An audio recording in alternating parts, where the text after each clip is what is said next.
and there's no way this van can handle it. Absolutely.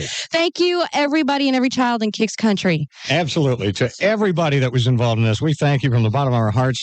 And for the people who suffered through the tragic events of September 11th, this money goes to a terrific organization, the Red Cross, and their disaster relief fund, and it will be put to good use.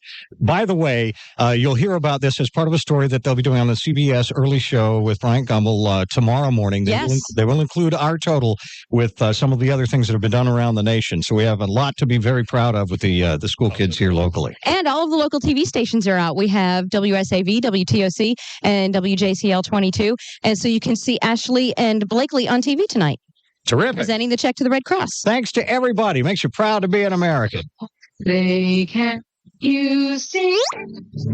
Kix 96, Savannah's country leader, Mike and Laura on your Wednesday, and a very successful effort by the kids here locally, because when you break it down, our quest for the million pennies came out to almost 3.5 million pennies. We more than tripled what we set out to do, thanks to the kids here in Kix Country. Well, the next time our quest needs to be 5 million pennies. They can do it. It was us that couldn't do it. We couldn't make it to all the schools. We tried so hard. I know.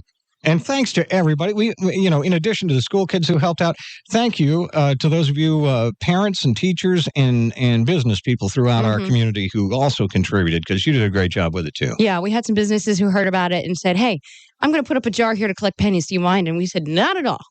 So thank you very much. I'm looking at, there's Blakely still out there? Yeah, she's still there.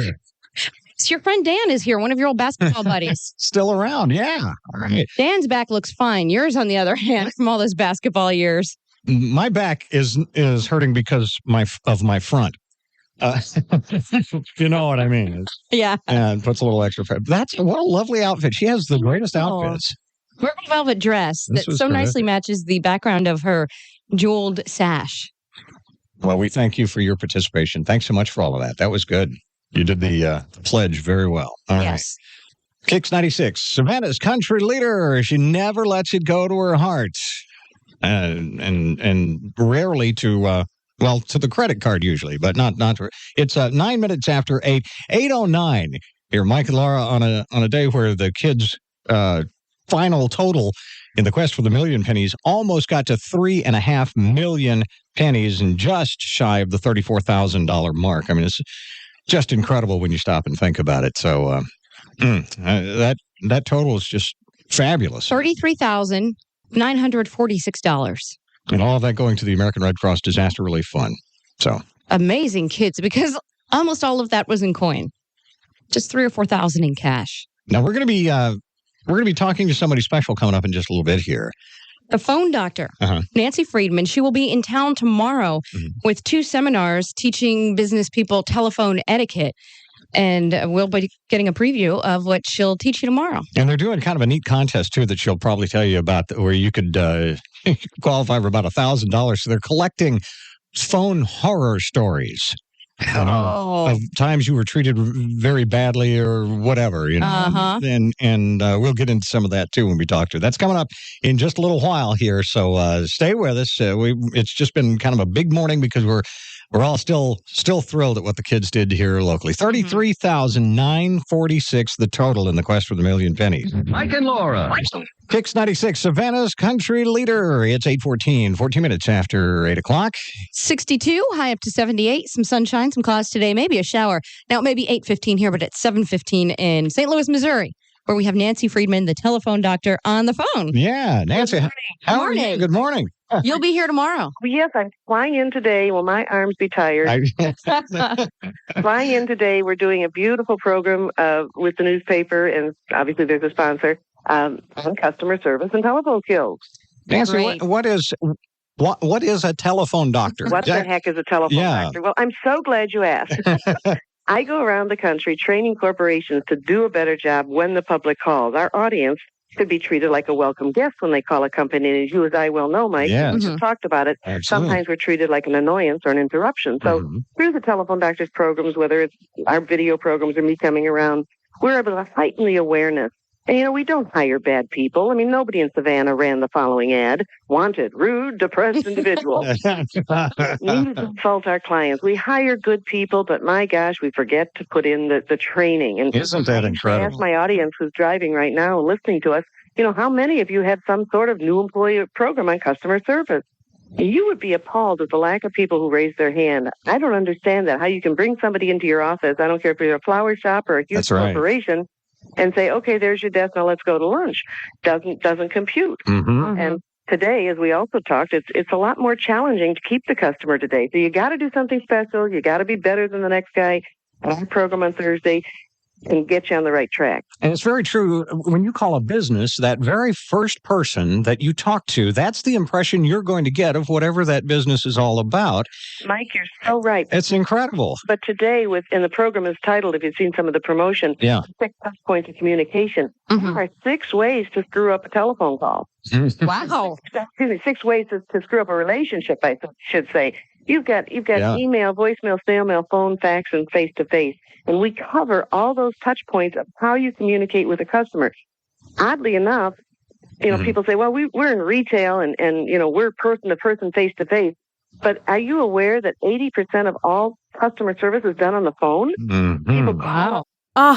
The tape ran out in the middle of this interview. The air check machine was across the studio from me. So we were doing this interview, and I either didn't see or was too busy with the interview to go run and find out that it ended. Back then, that's all we had to record it. We didn't have the digital recordings. And I had to go flip the cassette tape. Yes, there were some digital recordings, but I mean in the studio, we didn't have digital recordings. So this is what I had. Coming up next, talk of the introduction of ice hockey in Savannah. Now we have a hockey team in Savannah, the Savannah Ghost Pirates. But back then, it was a new concept here. I mean, we're deep south hot. So that's coming up next, as well as that favorite quote that I mentioned at the beginning of the podcast. And then we close it off with one of our favorite artists who played at a Kix guitar pull. She's wonderful. Kix 96, Savannah's country leader and ready to run the Dixie Chicks. Maybe we should have said ready to skate. Yes. Maybe that would have been the proper way to do that. Ready to rumble. Ready to rumble. Yeah. It's time for hockey in Savannah. Ice hockey in Savannah. Joe Stephan, how are you? Good to have you in here. Just wonderful. Just all wound up and ready to go tonight.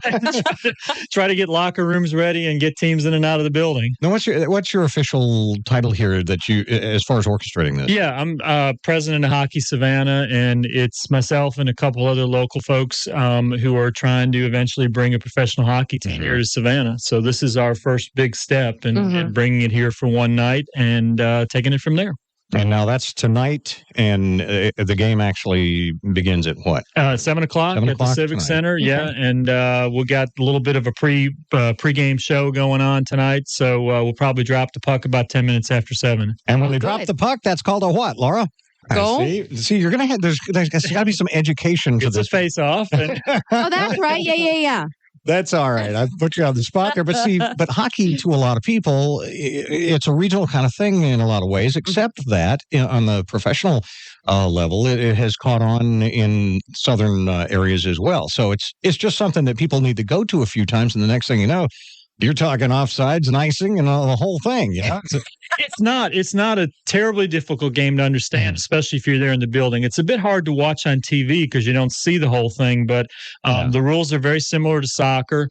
And hockey, believe it or not, has the highest percentage of families, the highest percentage of female fans of all the major sports. And one of the most profitable franchises in all of minor league sports is just up the road in Charleston, the Charleston Stingrays. Yeah. I've seen them play, and hockey is known for the fights. Yeah, well, it's a part of it, but this particular game with Macon and Columbus, they are absolutely insane rivals, and so I would imagine it will be a very intense game with the guys trying to show the coach that they belong on the team. No love lost between either one of these. Yeah, no, they're big rivals. Well, it was fun when I saw the Stingrays. You know how they say women have a bit of testosterone in their system? Well, mine went sky high that night because that's scary. All right, but somehow somebody had a bloody nose and the blood got on the ice. Right, and instead of stopping play or anything like that, one of the guys just took his skate, the blade on his skate, scraped it into the ice, and he was good to go. It is definitely a contact sport.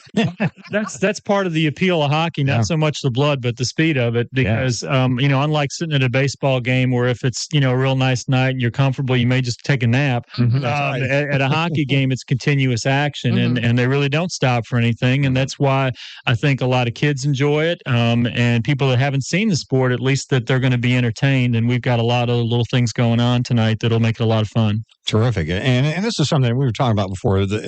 Savannah has long been in need of something that you can take kids to that doesn't have a rating to it necessarily. And this is good, clean fun. It's competitiveness at its best. And like you say, something that I've always found and talked to other people about, hockey is a sport that's better when you're there. Oh, absolutely. It's better to be at the game. It's part of the atmosphere of the thing. If you're a beer drinker, your beer's going to stay cold. No, it is. And I've yet in the years that I've been involved with this to bring a friend or someone who'd not been to a game and brought them and have them say, I didn't really like that. Every time someone comes, they say, wow, I didn't realize that was that much fun. And we've got the guy who's the minor league mascot of the year going to be there. We're giving away prize packages. The music's going to be pumping. So it'll be a lot of fun. Joe, Making Whoopee is a pretty hard name to compete with. If we get a team here in Savannah, what names have you thrown in the pot already? Oh, wow. I honestly really haven't. One of the things we did in Roanoke when I put the team together there was we had to name the team contest and got a lot of our radio stations and newspapers involved with it. And the fans in Roanoke actually came up with a name, the Express, and Roanoke's a big railroad town that we hadn't even thought of. Oh. And it ended up being the one that everybody likes. So I suspect that's what we'll do here in Savannah. Bound to be something that somebody will come up with. Maybe you'll get some calls, and I heard somebody call me the other day and say they like the Sentinels, and there's all kinds of ideas out there, but we gotta get a building built first. Yeah, Savannah Ghosts. One step at a time. You're filling. And we'll get there. Filling up the Civic Center tonight. I think we're going to come pretty close. If not, we've got about 3,000 tickets that have already been either sold or given away to schools, and that's a tremendous number for a Wednesday night in October. So if the walk up is pretty decent, and hopefully it will be, then we could well fill it up. That's great. Everybody, make your plans to get out there tonight. It's going to be a great display of what could be hockey in Savannah. At least that's where this is going, and so you want to get the initial game in so you can see what that's all about. Yeah, we've got tickets are $8 and $5 for kids and military. So hopefully that's not going to scare anybody away. The game starts at 7, and if you got kids in school, you can get them out of there by 9:15 and see the whole game, and they can probably still get their homework done on the way home. So thanks for coming in. We got a couple of T-shirts we're going to give away. I dropped by two of the South Carolina Stingrays T-shirts. They won the championship this year, so awful glad to be here. Okay, we will we'll offer those up a little bit later on, and get out there and watch them skate and smack that puck around tonight. Should be fun. Kix 96, Savannah's country leader. There's Neil McCoy. Wink. My dog winks at me sometimes. He does. They'll do that. Yeah. Makes you wonder what they're thinking. I know. What a great movie this was. Oh, brother, where art thou? Yeah. Man of Constant Sorrow, the Soggy Bottom Boys. Big award-winning CD. Wow. I got to see that movie again. That just makes me want to see that movie. I laughed. I love that movie. I'm going to watch it again. That's it. We heard that voice at the Lucas Theater live very recently. It's part of what we were able to get together with the Lucas and bring into town. So it's pretty cool. Well, those of you who are in the know that's the CMA song of the day. Let's get a winner. Kix. Hi, who's this? Amy Drummond. Hi, Amy. How are you? Good, fine. Related to Nancy? No. I'm sure you're sick of that. Amy, you're caller number 10. Right. That means you win a beautiful Kix 96 travel bag filled with lots of goodies and... Yeah, then we'll also put your name in for what could be that trip of a lifetime up to Nashville to the CMA Awards. So we're going to get you into all of that. Thank you for watching WTOC and then calling us when you heard the song. That's the way it's done. So our congratulations now. We just have to keep our fingers crossed that you can make it to the next level. Amy, where does your radio stick? Mike and Laura on Kix. Kix 96, Savannah's country leader. Yeah, nobody knows. It's Kevin Sharp. 9 minutes after 9, 9:09, Mike and Laura on a Wednesday where we were able to award a check to the Red Cross thanks to the kids here in Kix Country of $33,946. $946. How about that? Wow. Just nice terrific. day